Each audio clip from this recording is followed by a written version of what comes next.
Gracias por acompañarnos en este podcast de Radio Guamá que se nombra Te Presento A. Hoy vamos a conversar con una joven escritora, una madre, una persona que le encanta la literatura y que se ha apasionado por el mundo de las letras. Si quieres saber de quién se trata, quédese junto a nosotros porque en Te Presento A ya estamos listos para conversar con la joven escritora Maideli Porrero Pereira. Es poeta y escritora, pero la literatura le llega mucho antes, precisamente quizás por su propia afición en el mundo de las letras y de enseñar. Con Maidelis vamos a conversar en esta jornada de hoy y me permito darle la bienvenida a este espacio. Muchas gracias. Es un placer para el colectivo de Te Presento A tenerte aquí. ¿Qué te lleva al mundo de la literatura? A la literatura llegué por azar. Nunca planifiqué ser escritora. No es como que dije, cuando sea grande voy a escribir un libro o me voy a dedicar a escribir. Nunca lo tuve en planes. Llegué de casualidad. Siempre escribí antes, por entretenerme. ¿Eres de las niñas que tenían libretas de poemas y esas cosas en la escuela? Sí, ¿qué pasa? Que de niña siempre fui muy retraída. Me daba mucho trabajo comunicarme, tenía pocas habilidades de comunicación. Bueno, con el tiempo eso lo fui cambiando, ahora soy de las que hablo demasiado, pero en la niñez no era así. Entonces sí, me entretenía mucho escribiendo, tenía mis libros, mis libretas para escribir, para entretenerme. Siempre fue uno de mis pasatiempos preferidos. ¿Cuál es el libro que nunca te puede faltar? O sea, el libro de cabecera que de niña te leíste una o dos veces y ya después de adulta volviste a él. Bueno, yo siempre he leído mucho, siempre he leído demasiado, digamos. Cuando llegué a la secundaria empecé a leer las novelas estas que ¿Te todo el moriste ya? mundo... No. Leí mucho Allá en Aire, por ejemplo, la novela de las hermanas Brontë, de la obra de las hermanas Brontë. Siempre me gustó mucho. Pero hay un poeta que yo conservo mucho, que es como mi libro de cabecera, que lo conocí en mi adolescencia y ya luego, después, hace unos años, me encontré su libro de nuevo en una feria del libro y sentí como que no podía perder la oportunidad de comprar ese libro, y es la obra de Enrique Loinaz. A Enrique Loinaz lo conocí de adolescente y luego de grande, ya de adulta, cuando encontré su libro sentí como que un reencuentro con aquella muchacha que leía poesía, que siempre estaba buscando algo nuevo para leer y todo. Entonces conservo mucho, no solamente la de Enrique Loinaz, la de su hermana Dulce María también, pero bueno, tengo una admiración muy profunda por su poesía, por sus letras. ¿Crees que la posibilidad de estudiar en el pedagógico una carrera que tenía que ver con las letras te fue abriendo otro espectro, otra manera de ver la literatura diferente a lo que un adolescente lo hace en la secundaria o un poco con más edad lo hace en el preuniversitario y la universidad? Sí, claro, por supuesto. A ver, en mi caso yo llegué a la universidad tarde. Cuando yo terminé noveno grado, descontinué mis estudios, luego sí volví a retomarlos. Tenía problemas de salud en aquel momento y descontinué mis estudios. Y a la universidad ya llegué tarde pero seguro, ¿no? Porque es lo que importa. Ya tenía a mi niño cuando empecé el primer año de español literatura en la universidad, y fue todo un reto, ¿no? Enfrentarme a esta etapa universitaria ya siendo madre. Pero lo he disfrutado mucho porque me encanta la forma en que el español me dirige hacia la literatura y me ayuda. Yo siempre tuve claro que quería estudiar algo relacionado con las letras.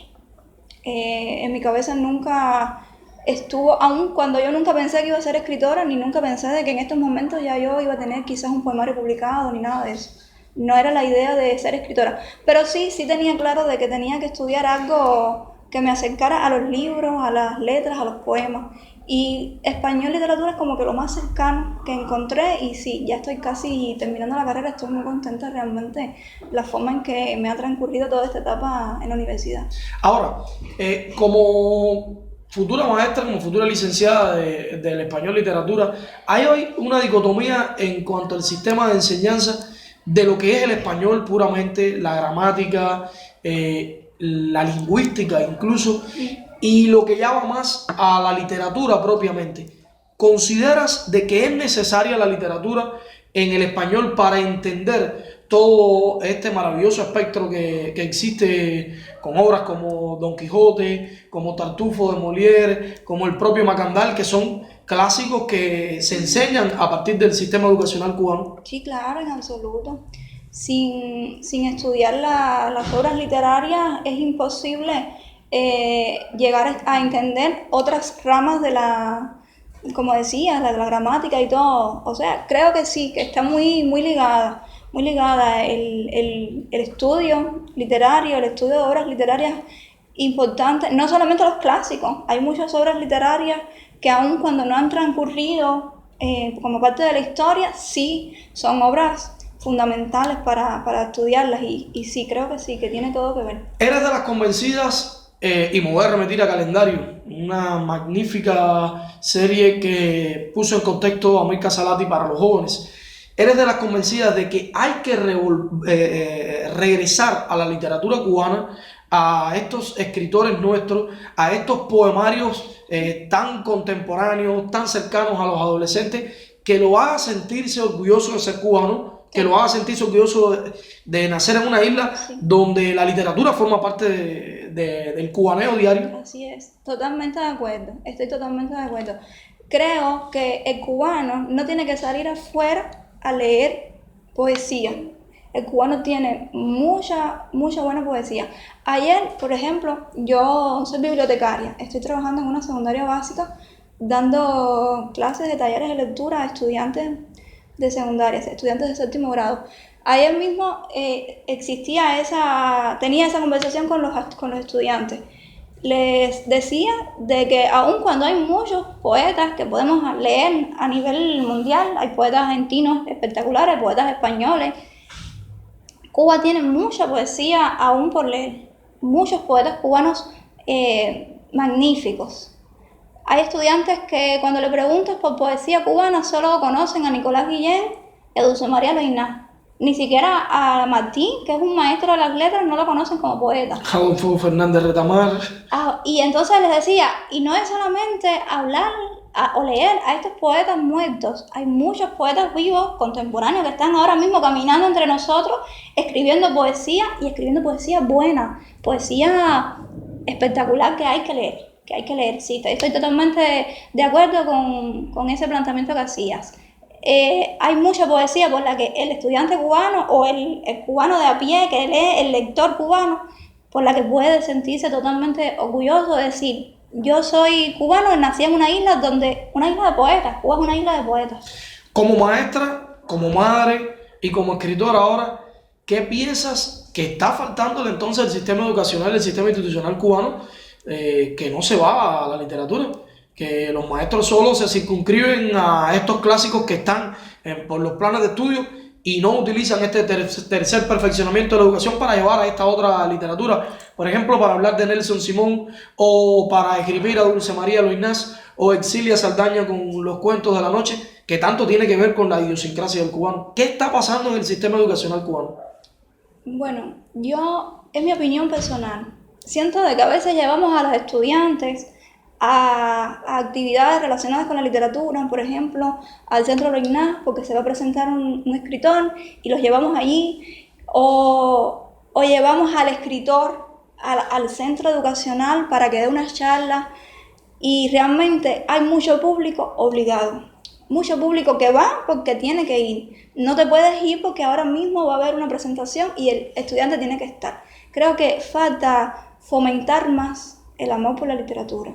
Quizás, no sé, hay muchas formas de hacer círculos de interés, de hacer que los estudiantes se acerquen a los autores, permitir quizás que los autores se acerquen de una forma más espontánea a los estudiantes y no tanto como que hay que estar ahí obligado porque es un turno de clase, porque es obligado estar. Creo que si se fomenta más la lectura, si se hace más por fomentar el amor a la literatura, se puede llegar más lejos en este aspecto. ¿Cuánto ha ayudado a Maidelis la posibilidad que le dio la vida de participar del primer taller de narración oral del Centro Nelio Jorge Cardoso? A ver, el participar en el taller fue como que una aventura de mi parte. Yo, que siempre tuve pocas habilidades para comunicarme, que no fui nunca de hablar en público, de decir, bueno, voy a ser artista y entonces ahora voy a presentar un cuento, No, nunca fue la idea. Luego surge la convocatoria del taller de narración oral y yo me aventuré. Hice la prueba de aptitud, solicité la matrícula y bueno, me aprobaron. Estuve participando del taller con la maestra Dayana de Blofeu, que es espectacular, es una de las maestras de la narración oral que ahora mismo tiene el país. Y fue una experiencia que disfruté mucho, realmente.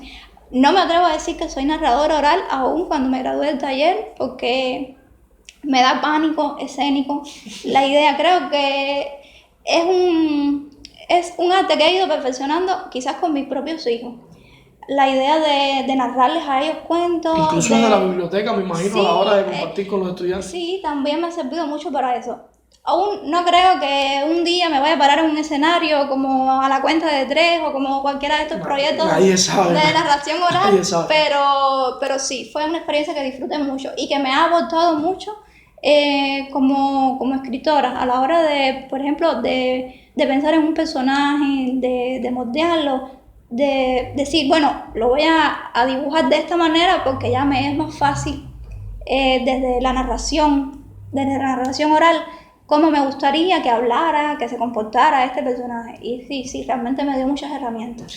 Volvamos a la literatura y cuando uno revisa parte de tu currículo o te acerca a tu obra, llega a comprender que dice que eres escritora para niños. O sea, escritora, poeta. ¿Cómo te ves tú? ¿Cómo te catalogas tú? ¿Como una narradora? ¿Como una poeta para niños? ¿Cómo te visualizas tú? Bueno, yo siempre he dicho que yo soy un intento de poeta. Pero los poemas tuyos son muy lindos. Ay, gracias. Pero realmente yo empecé escribiendo poesía infantil. Lo primero que yo hice, muy aparte de todo esto, de la poética que yo escribía en mi adolescencia, de los poemas estos que yo hacía, muy aparte de eso, la primera vez que yo escribí poesía de manera seria, de manera consciente, de decir, voy a hacer un poemario, fue con poesía infantil. Siempre pensé que lo primero que yo iba a poder publicar en algún momento era esto, porque ¿qué pasa? Junto con la maternidad llegó este deseo de escribir poemas para mis hijos. Y sí, tengo mucha poesía infantil y por eso es que siempre he dicho que soy escritora para niños, porque me identifico mucho con la literatura infantil. Pero bueno, la vida me dio la oportunidad de publicar poesía más allá de la edad esta infantil, poesía para adultos y bueno, creo que más allá de catalogarme en que bueno, que soy escritora para niños, en que creo que soy escritora. Y ya, y no quiero como que encasillarme mucho porque quizás el día de mañana te vas a otra rama. Sí, tengo la oportunidad y entonces nada, ojalá que sí, que sea así.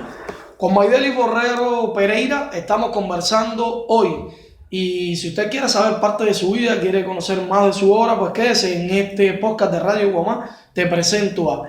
Pues al regreso vamos a conocer más sobre algo que la ha caracterizado en su vida y es que es una joven muy emprendedora. Quédese junto a nosotros que ya continuamos.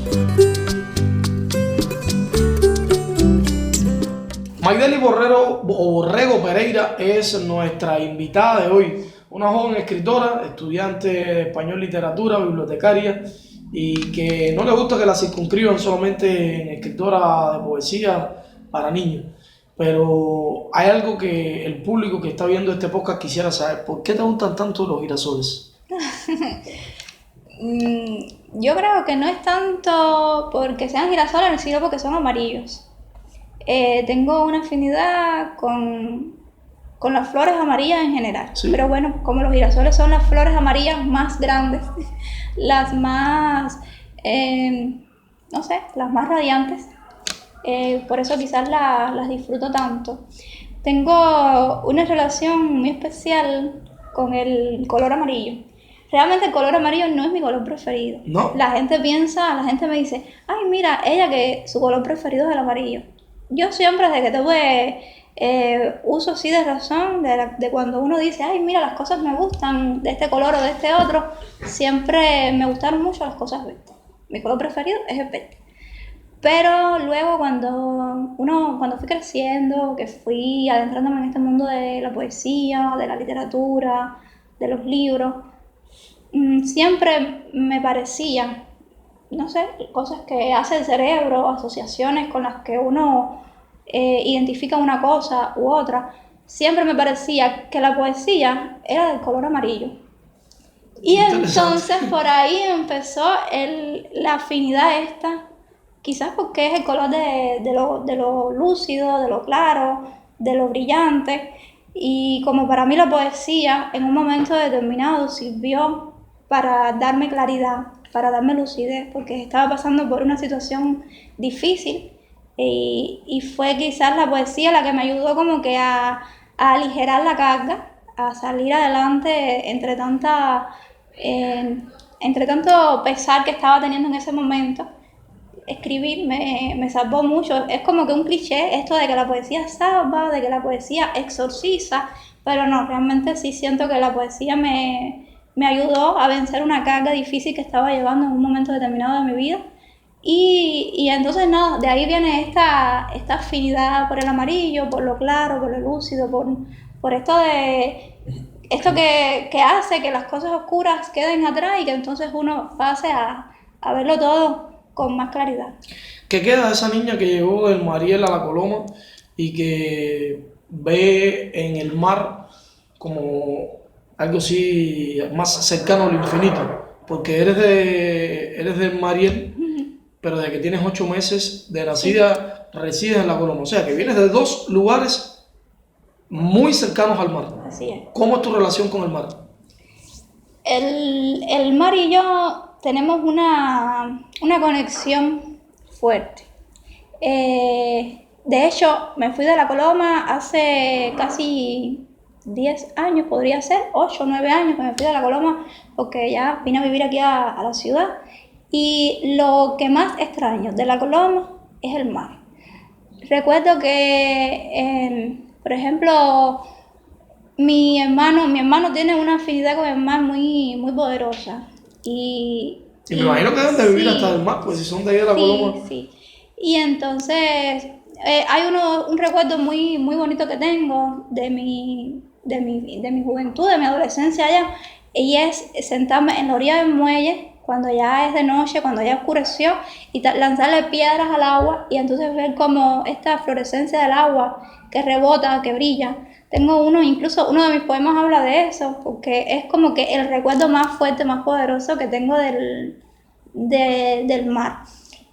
Aun cuando el mar de la Coloma no es azul claro, porque es este mar de la costa, este mar que es como grisoso, verdoso. Una tierra también más oscura. Sí, aún así, siempre lo tengo con mucho cariño, siempre lo recuerdo con mucho cariño. Siempre que tengo la oportunidad de estar cerca del mar, lo aprovecho y me hago fotos y las conservo precisamente por eso, porque siento que es parte de mí, es toda mi vida ahí junto a él.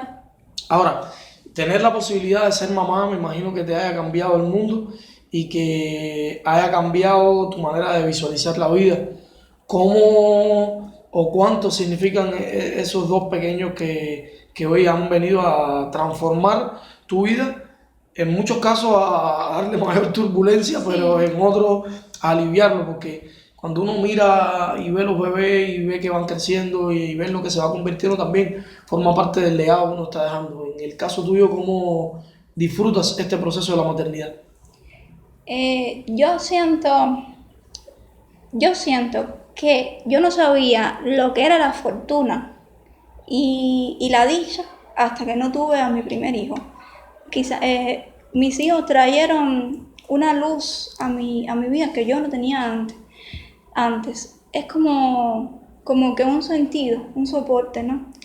Quien me conoce desde antes de mi adolescencia, de mi juventud, sabe que yo no era una persona muy feliz.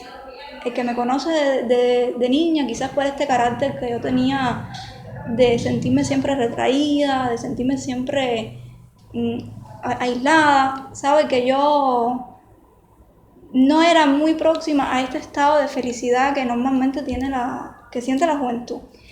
Y yo no sabía lo que era la fortuna, no sabía lo que era esto de sentir que uno tiene algo valioso, de que uno tiene como que una razón para seguir adelante, y todo eso me llegó a la par con la maternidad. La maternidad ha sido la experiencia más gratificante de mi vida. Y vuelve a sonar cliché esto de que los hijos son lo más valioso y de que uno romantiza la maternidad más allá de todo el trabajo que da maternal en Cuba, en la actualidad, en el sistema, en todo.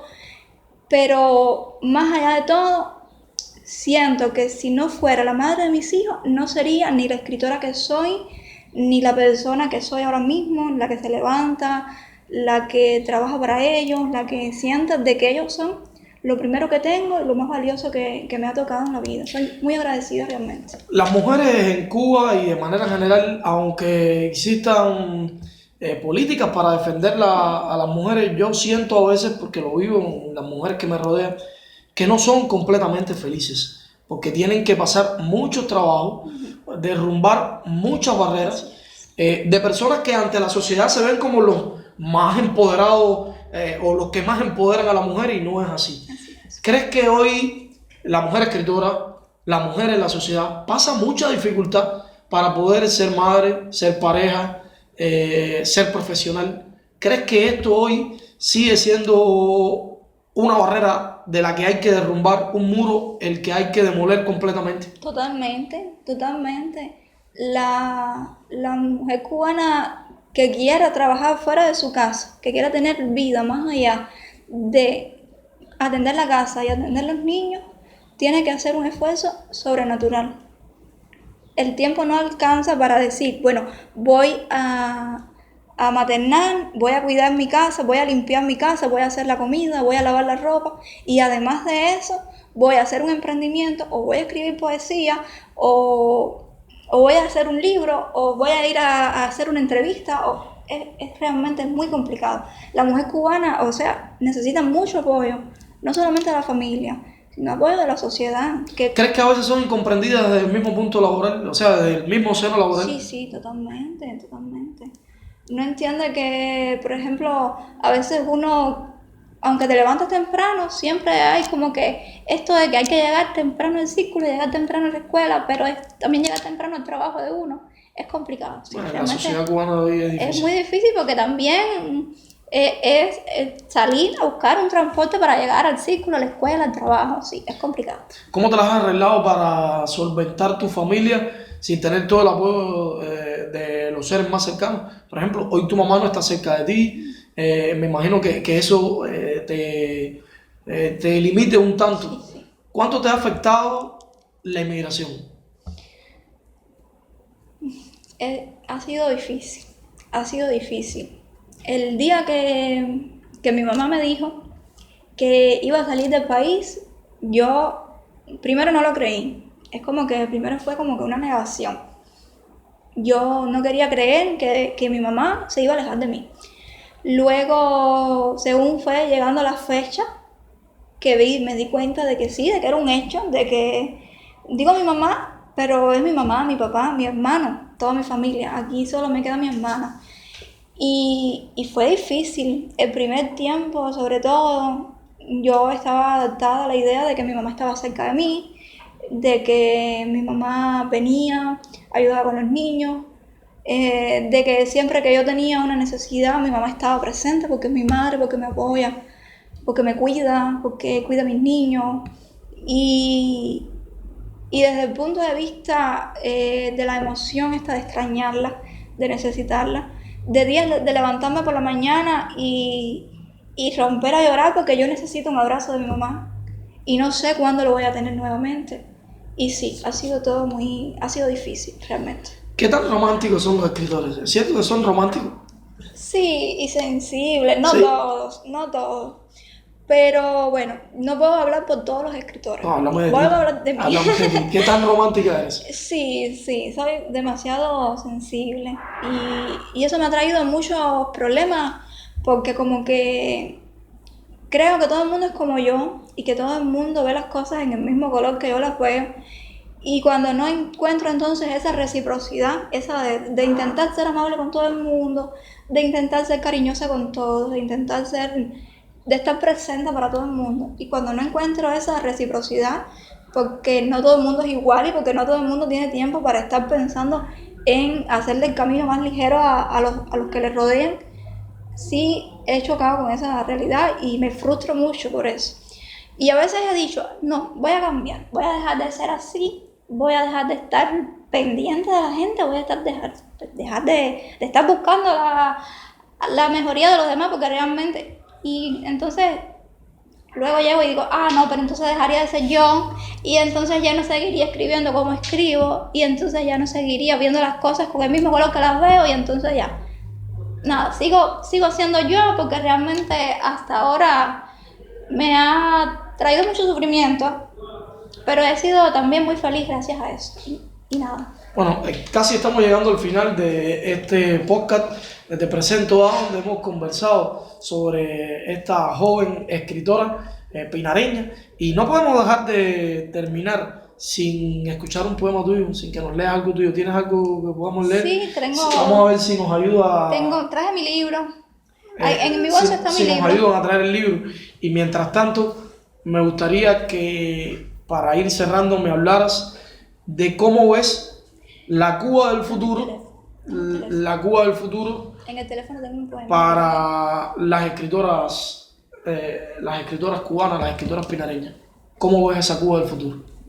Yo creo que, a mi entender, ¿no? Creo que sí, que es difícil, pero que se puede seguir escribiendo aquí en Cuba. Hay mucha poesía aún por escribir, hay mucha narrativa aún por escribir.